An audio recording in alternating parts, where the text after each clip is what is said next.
Centrão e o governo Lula selaram o divórcio, hein? Acabou a lua de mel do Lula com o Centrão e isso inclui no Senado, tá? Isso é um problema para o Lula, tá? O Lula talvez não esteja percebendo o tamanho do problema que isso é, né? Lembra que eu falo para vocês, ano que vem vai ser fundamental você ter o apoio do Centrão para eleger quem quer que seja. E com o Lula se afastando do Centrão, isso é uma coisa extremamente positiva para nós, para a direita, para a oposição, né? Vamos entender o que está acontecendo aqui. Eu sou Peter Turguniev, esse é o canal Ancapsu e essas notícias foram sugeridas por Paulão Guedes, piloto de fuga do Bolsonaro e várias outras pessoas. Obrigado aí ao pessoal que sugeriu notícias lá no nosso site, no visãolibertaria.com. E obrigado a você que está assistindo o nosso vídeo. Se você gosta do nosso conteúdo, por favor, deixa o seu like, se inscreva aqui no canal, né? Então tá aqui, ó, o Centrão e o governo selaram o divórcio, né? A votação do PL antifacção e a operação tendo Daniel Vorcaro, amigo de caciques do bloco, consolidaram o afastamento e terá reflexo nas eleições, né? Essa operação contra o Vorcaro era uma coisa meio inevitável, né? O Banco Master ia quebrar. Então eu não acredito que isso tenha sido um problema, não. Aliás, tem gente tanto do lado da direita, quanto do lado da esquerda, quanto do lado do centrão, então não tem ninguém propriamente ligado aí, ninguém imune nessa história do Banco Master, né? Agora, a questão da votação da PL antifacção, sim, isso foi um ponto importante. Não só isso, tá? Também a questão da indicação do Bessias para a vaga no STF, né? O Senado está muito chateado, o Senado esperava que o Rodrigo Pacheco fosse chamado e o Lula não quer nem saber, o Lula quer o Bessias porque quer o Bessias, é o que a gente anteviu, a gente falou que ia acontecer isso, né? E, olha só, clima de ruptura, a tensão entre a Colômbia e o governo, ligações recusadas, o clima é de ruptura. Isso, cara, é ótimo pra gente, é isso daí, vai lá o Colombre, bate no Lula o Colombre, é isso daí, vai lá o Colombre. Tem que fazer isso mesmo, que seria ótimo. O ideal pra gente nessa questão do Bessias, pelo menos, é justamente que o Alcolumbre segure a indicação. O Lula pode indicar amanhã o Bessias, não tem problema nenhum. A indicação vai para o Senado. O Senado tem que criar uma comissão para analisar o nome do Bessias e fazer preparar a oitiva dele lá, preparar a arguição dele lá, né? E depois tem que botar para votar. Tudo isso depende do Alcolumbre. O Alcolumbre pode indicar alguém e segurar essa coisa, né? A CCJ pode segurar essa indicação do Bessias, isso pode demorar o tempo que for, não tem prazo nenhum para o Senado aprovar esse caso, né? Houve uma época na história do Brasil em que a pessoa já entrava para o STF com um compromisso de que teria que ser aprovada ainda no Senado. Se não fosse aprovada, ela sairia do STF. Isso aconteceu, por exemplo, com o Barata Ribeiro. Aqui o pessoal aqui do Rio de Janeiro, todo mundo conhece a rua Barata Ribeiro ali em Copacabana, né? O Barata Ribeiro, ele era um ministro do STF que foi desempossado. Por quê? Porque não foi aprovado no Senado depois e daí teve que abandonar o Senado. Naquela época você chegava a tomar posse e depois, se não fosse aprovado no Senado, você saía. Hoje não tem mais isso. Hoje só toma posse no STF se for aprovado pelo Senado. Então essa é a situação do Bessias e do Pacheco, né?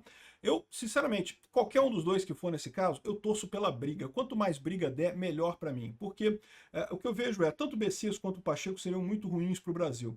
O Bessias teria a vantagem de sacanear o Pacheco, que ajudou o Lula pra caramba.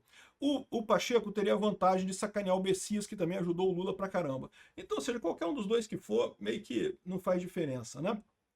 Mas olha só, o Lula está se metendo em outros problemas, outras complicações também com o Congresso. Por exemplo, recentemente, aqui, ó, o Congresso aprovou uma lei que veda a realização de descontos nos benefícios pagos pelo INSS referentes a qualquer coisa, mensalidades, contribuições ou qualquer outros valores destinados a associações, sindicatos, etc, etc, etc. A única alternativa é o empréstimo consignado. O empréstimo consignado ficou de fora. Por que eles fizeram isso? Exatamente porque é a maneira mais fácil de resolver o problema. Hoje você tem essa história de que, não, que se o aposentado der o consentimento, pode descontar automaticamente. Só que a gente já viu que isso vira uma farra de fraudes e coisa e tal, né? Todo mundo viu isso acontecer, né? Então agora eles estão dizendo que não. Mas como é que vai fazer o sindicato que quer ajudar os velhinhos do aposentado? Primeiro que vamos combinar, é tudo mentira isso, né? Sabe que essas associações não fazem porra nenhuma pelo aposentado, é só enganação mesmo, né? Mas vamos supor que existisse, por hipótese, uma associação honesta presta, que realmente presta um serviço para os aposentados, e o aposentado quer fazer parte daquela associação e coisa e tal, o que pode acontecer nesse caso? A pessoa vai pagar o boleto, vai receber o boleto todo dia na casa dela, ela vai lá no banco e paga o boleto, pronto, não tem problema nenhum, o aposentado continua tendo a associação dele lá com com aquele sindicato, com aquela associação. O que não vai ter mais é o desconto automático. O desconto automático é que é a festa desse pessoal, porque a pessoa esquece, e aí aquilo vai descontando lá na aposentadoria dela, perdendo dinheiro, ou então são pessoas humildes às vezes, que não sabem ir lá olhar um extrato de contribuição para saber o que está tirando, o que não está tirando, e daí acabam sendo prejudicadas sem nem saber, né? Então, qual que é o problema nessa história? Como diz aqui o Hélio Gaspari, né? A questão é justamente a questão dos sindicatos. Os sindicatos têm se virado roubando os aposentados, né? Aqui, ó, essa é uma questão vista no mundo dos problemas nacionais. No final do século passado, o tempo do metalúrgico Lula opunha-se à cobrança de um dia de trabalho do cidadão sob o nome de imposto sindical e há meio século dizia coisas assim. O Estado de Direito para o trabalhador vai muito além das coisas genéricas como liberdade de imprensa e habeas corpus. Precisam ter autonomia e liberdade sindical. Ou seja, o Lula era contra esse modelo de sindicato que tem hoje, em que você é obrigado a participar do sindicato da sua categoria. Ele queria liberdade sindical. Podia ter vários sindicatos de cada categoria. Você escolhe o sindicato que você quiser. Qualquer vantagem, eu posso fazer um sindicato que cobra R$0 de mensalidade e pronto. Vai todo mundo querer se sindicalizar no meu sindicato que não cobra porra nenhuma. Liberdade sindical significava quebrar o dispositivo legal que obriga uma categoria a ter só um sindicato no município, né? E o Lula era a favor disso. Agora ele não quer mais. Por quê? Porque os sindicatos fizeram Lula, né? Os sindicatos é que davam dinheiro para o Lula. 11 mil sindicatos de trabalhadores e patrões perderam uma fonte de financiamento compulsório de 3,5 bilhões anuais, que era o imposto sindical. E eles querem muito isso, né? E agora que o Lula está chegando no final do governo dele, né? Só tem mais um ano de mandato aí. E o pessoal sabe que vai ser difícil o Lula se reeleger, os sindicatos estão querendo muito que o Lula aprove de novo um novo imposto sindical, coisa e tal. Eles querem que o Lula vete esse negócio aqui do INSS, tá?